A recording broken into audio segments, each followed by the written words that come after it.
want to talk to you about today is emotion.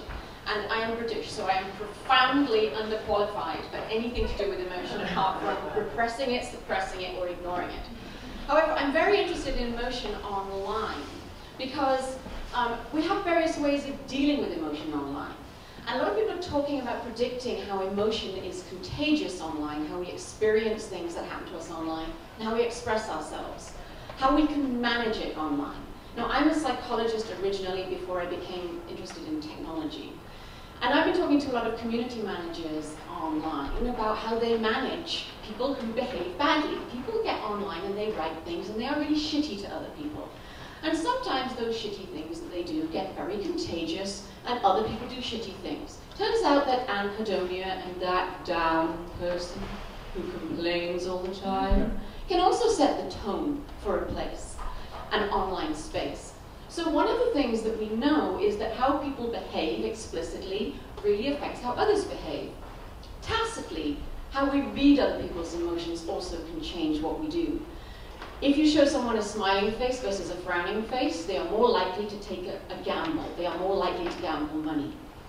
Now, here are Ekman's 6 emotional faces. And there's a lot of rhetoric around how these are the basic emotions and we can actually track them and we can understand them and we can recognize them and we mirror them and respond to them.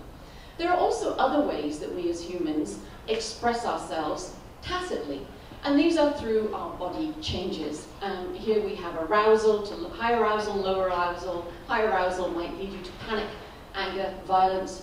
And it turns out there are many ways to measure this, and MIT folks, Rosalind Picard-Attar, have this device, and Brady has tried it, and one of the things we know is that Brady gets very aroused when he sees Lady Gaga.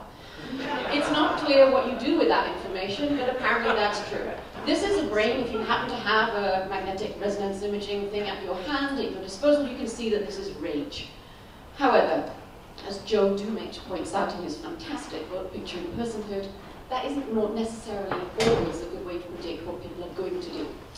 Most of the research that says there are basic emotions is based on Charles Darwin's original work, those basic emotions. And Paul Ekman has built a lot of his work on facial recognition on that.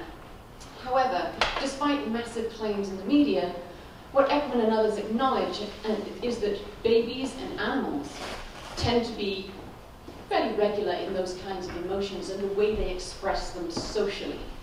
But when you start to get to higher order expression, once we've been socialized, personality does make a difference. Some people are given to rage, others are not. Some people are given to shame, which is more likely to lead to rage. Some people are given to guilt. Some people, like famously Buddhist monks, can actually start to train even their own implicit signals and can start to train how they react in public and how they react to very stressful situations. So there are huge differences. There is also the vanity reason for why half of your friends like they have no affect whatsoever, and that is Botox. And so if you're going to do facial recognition, technically or interpersonally, Botox is not going to help you because everyone looks flat. There are also ways that we swallow our anger or consume our anger or our fear or our pain or whatever it is in order to follow social protocols. We know that the expression of emotion is different across different cultures. Even grief, privately expressed, publicly expressed, as in New Orleans, with a very flamboyant kind of funeral, is expressed differently in different cultures. You know, an Irish wake is very different from a very dour ceremony. And what we know is that across different cultures, what you're allowed to express differs. And so if you look at Confucius and the Analects, you will see long descriptions of what is appropriate or inappropriate in different places. There are also different kinds of emotions that are being invented, if you like. One of my slides just jumped straight over.